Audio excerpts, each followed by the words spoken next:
Divide 477 by 5 in long division method. 5 times 9 is 45. On subtracting we get 2. So now we put down this 7 and it is 27. 5 times 5 is 25.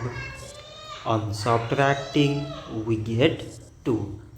So now we have no any other number to put it down. So we take here decimal so that we put 0. So it is 20 and 5 times 4 is 20. On subtracting we get 0. So 477 divided by 5 is 95.4. So this much for today and thanks for watching.